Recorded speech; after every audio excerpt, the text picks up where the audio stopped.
You're now in tuned to an all-new elive extended, where we keep the tapes rolling on some of our favorite interviews and features. Today we're heading to a familiar location. Just a few meters away from our studios, it's seemingly the new home of entertainment. A sort of creative hub for parties, weeknight hangouts, and the occasional karaoke. You might have heard of it. The Lot. But this elive extended won't be focusing on the aforementioned activities. In fact, we're taking a walk up the spiraling stairs and into a tucked away space called the Artists Gallery to meet and speak to a man who exists behind the lenses and brush strokes of creativity. This story is of the artistic odyssey of Phang.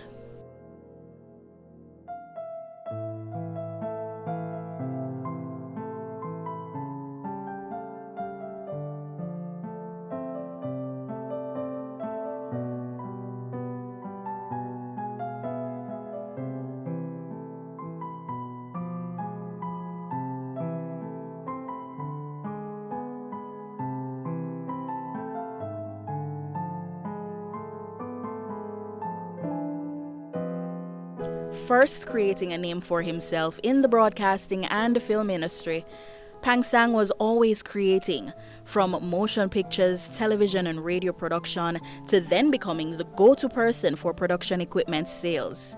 But how did that lead to his artistic pursuits and the establishment of The Lot? Oh gosh, that's a long story. Okay, so radio and TV production went into a lot of other types of production from the film side and coordinating for film groups and that sort of thing, and then moved into selling the equipment to the industry. It is when I started selling the equipment to the industry and cameras and editing systems and lights and all of that, that I missed the creative side. So from that, while I was still doing that, I ventured out into doing something that I love a lot, which is still photography, but not just regular still photography, the art form of black and white photography. Then it is then going into that area that different people were asking me for more because they liked that. They figured that I was artistic. What else could I do? So it moved from that to painting, to drawing, to digital work, so all sorts of stuff, just having fun and doing stuff that I just truly enjoy. Once I started this, it was a no-brainer. It was something that I just was passionate about and just didn't want to stop. And then from that, it went into, people asking me for shows.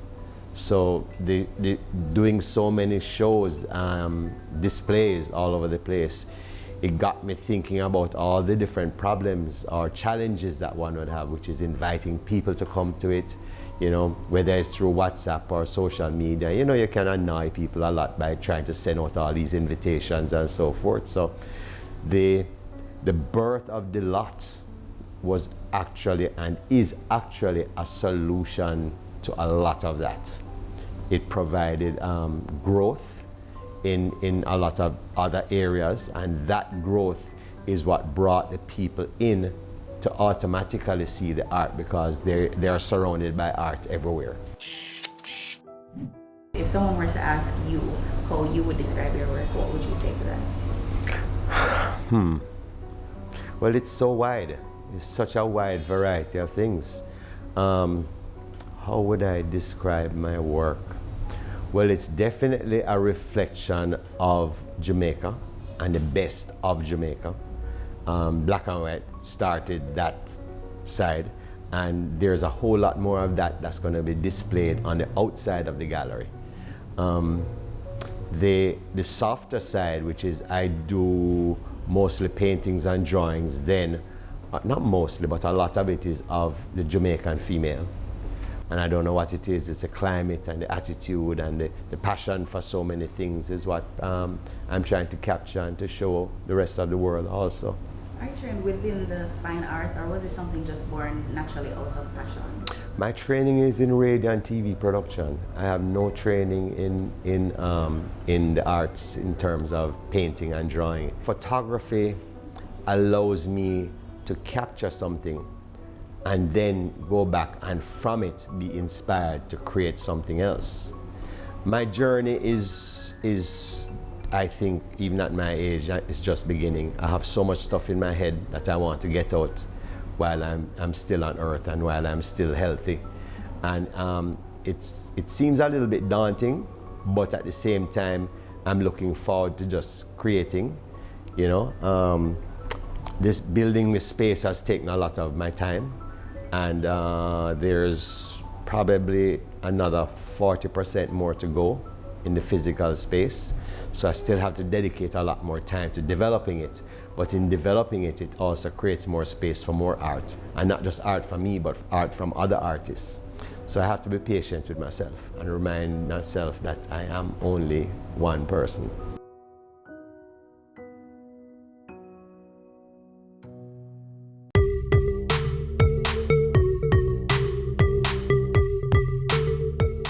Welcome back to elive Extended. If you're just joining us, we're chatting with photographer and painter Phang, learning about the person behind the painting and pictures and trying to figure out just what makes him special.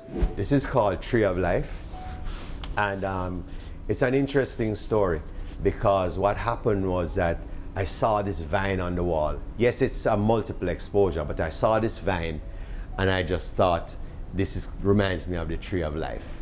But I forgot all about it, and years later I came up on it and I said, but this can't be the Tree of Life because life is really from womanhood. So that's why there's like a whole bunch of images of women inside of the vine. Let's talk about the process of creating now. Besides the basic tools, what is something that you just have to have before you get into that mind space of creating? Peace. I just can't be around people that are toxic, can't be around the fuss and the quarrels and the fights and the noise. I like working by myself, alone, in a space that there's nobody around because I don't want any distractions. I don't even have music a lot of the times. Sometimes music will start and then I shut it off. It's kind of like that crazy thing, you know, you're driving down this road and you can't find the place you can't see till you turn off the sound. Why does that work? I don't know. Sometimes you just don't want anything to break your concentration. But as it relates to painting, is it something that you go into with intentions? Do you say, this is what I want to capture on this canvas right now, or do you just let your hands and your mind and your heart speak for itself? No, there's always something that you start with. And the great thing about paint is that you just cover it over and go again. But there always has to be an idea I have in my mind. And there's always a technique that I want to start with. So I start with that technique and then I'm getting into it and I say, you know, it's not giving me the feeling I want. Maybe I need to do this instead. And then I proceed to then move along. And is the process much different when it comes to capturing your art through a lens? Once I know I'm going out to shoot photography or I'm going to start painting, I am a day or 2 days ahead where I already start in my mind what I'm doing. And the truth is, I paint or I do all this imagery inside. And when I get to doing it, it changes completely. But what happens is that my mind goes into gear. So these people say, well, you know, you can go home and paint for 10 minutes and you do an hour here. And I can't do that. I have to totally immerse myself in what I'm doing. Similarly, even with photography, believe it or not, the last thing I do when I arrive at a scene or I have an idea for something when I see it, the last thing is actually putting the camera to my eye. Because I'm already composing it, I'm working out all the settings, I'm figuring out where's the light going to be in 10 minutes. Do I need to wait a half hour? Do I need to wait an hour? You know, where is that going to be? People that are in there, I'm reading them. Are they patient? Are they going to change where they are? Am I going to get a better image if I allow them to calm or allow them to get heated or whatever it is? But there's this part that you have to be able to almost foretell what's going to happen or the future, read into it. Is it going to be better or is it going to be worse in 30 seconds, in 1 minute, in 1 hour? You know, so on the photography side, that's how I do that part. Then when I get the images and I come back and I sit down, I don't do a lot of takes or pictures of it. Once I go 2 or 3 images of what it is with different settings, I either know I have it or I don't. And it either works or it doesn't. And then when I come back and I look at it and I say, well, yeah, I do like it, or I'm not sure I'm ready for this, and I'll put it aside until I'm ready to put my mind back to it again to see if I want to paint it, you know, or I want to do it as a black and white, or I want to, whatever the version is I want to do with it. But they all are references to where I'm going. It's time for a quick break, but elive Extended will be right back.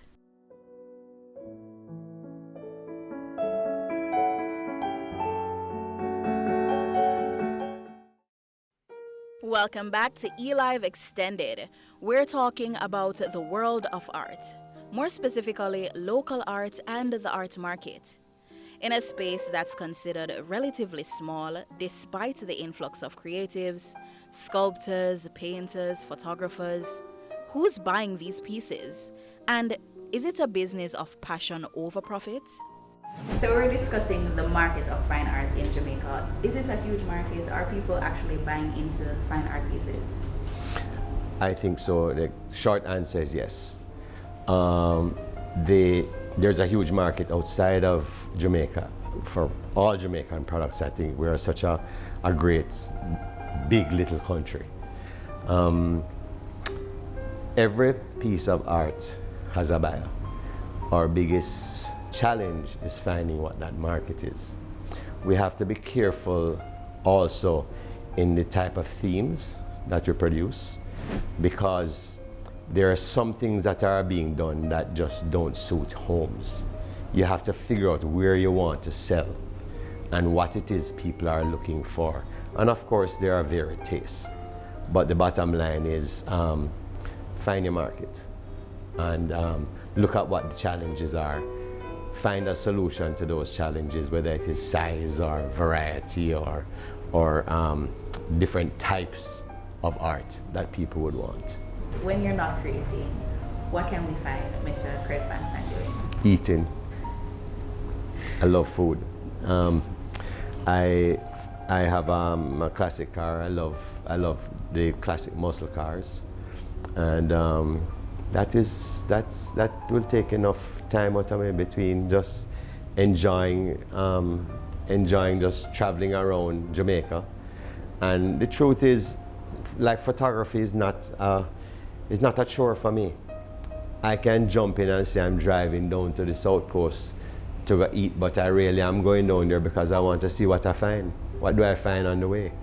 So it's an interesting journey, one that I really enjoy, and I look forward to doing more and more of it. And I haven't even gone into the rest of the world yet. There's not enough time. And what are we working on right now? Anything special? What I'm doing right now, I don't think I've even tapped a minute amount of what the demand is. My issue is that, well, for example, just in Kingston alone, we have what, 1 million people? How many people know me? So, I mean, there's just so much more for us and for me and other artists to be able to get to those people and to put them in front of what we have as an option for them to beautify their space. I have thought of sculpture. I'm still thinking of it, but the truth is there's a lot of photography and there's a lot of painting that I want to do. I have a set of drawings that I did, about 40 of them, that I haven't released to the public yet. It's a hybrid of way of drawing and depicting imagery. That's very different, very detailed. And somewhere along the line I need to price them and map them out and get them up. But those are already done. But I'm not ready yet to present it. There is 22 sets of postcards that I've already designed. All the dies and everything have been cut, all the tests have been done. I need to produce them. I'd love to be able to produce them for Christmas. I have a book that's supposed to be coming out. It will also include a lot of philosophy that I've written over the years. So that should be something worthwhile. It's very inspirational, that is to come. Of course, because it's a new gallery also, I have a lot of merchandise that should be done. I like to do some shirts, the usual cups and things like that, souvenirs. All of that is already somewhat designed. It's just for me to get around to getting them done. I'm in no rush. They'll get done, but it has to be of a certain quality, and it has to look like something I love and what I would own myself. So this started out with actually painting the acrylic on the models themselves and then photographing it. So that then took me from there into actually painting with acrylic via palette knife from there. So each one led me into a different type. And then of course, from that I started looking at other things, and I went into creating watercolor brushes and using it digitally. I'm a car guy, and I grew up around old cars and gas station and so forth in Port Antonio, where I was born. And it kind of is a blend of my past, so to speak. The blend of when you take photographs and then you put elements of painting in there, and then sometimes if I'm not looking or paying attention enough, I might confuse the two. Because at first I thought this was a painting, but it's a photograph, right? Right. Okay. But this is not altered. This is how I saw it. This is not painted. This is an actual photograph out in the desert in Nevada. And of course, knowing of these vehicles way back when, this was only made in black. So imagine how many people would have owned this over time, and it was left in the desert just like this. So it's also just being able to identify something that's just totally artistic, and then making a decision of how to present it in an artistic form that people can then use. Do you have a favorite piece in the gallery right now? I don't. The thing about it is that anything I produce or put out is something that I absolutely love in some way, or something inspired me to do it. This here is a new set of stuff that I was talking about, and that's a good example when it's framed. The only thing missing from this is the glass, but I just did it to show what it would look like. A lot of details and Jamaican scenes and different things. Look at the Spanish Town Bridge, maybe how it might have looked back in the day, you know, with a boat and the lilies and all of that. Cameras, and you see, that's something we see. It's everyday life. I'm just showing different ways of, you know, little fantasy stuff there. Who knows this? Remember, you did get punished like that? I got punished like that. You know?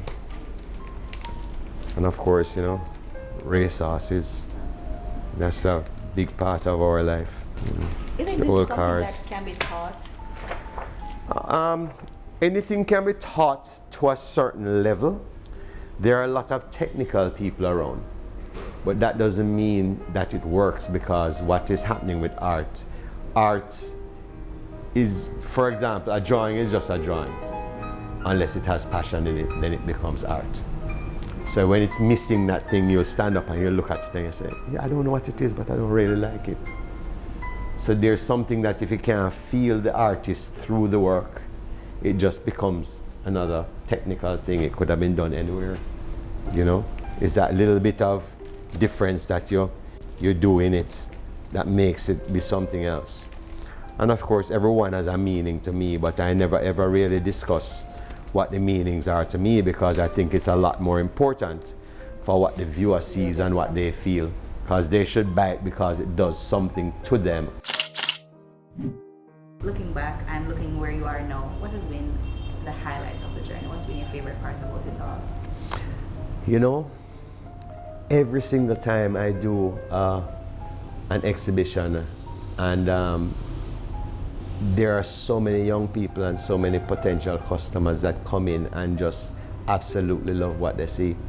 And whether it's inspirational for people who are latent artists, people that have given up on it, or just primary school kids that come in and just surprise me the heck out of me to say, I love this, or I love that, or, you know, or other photographers who come in and say, you know, give me big up, so to speak, about my technique and my angles and how it overall looks, or my view of something that they have shot, that even although they went there, it doesn't reflect the same sort of feel that my angle does.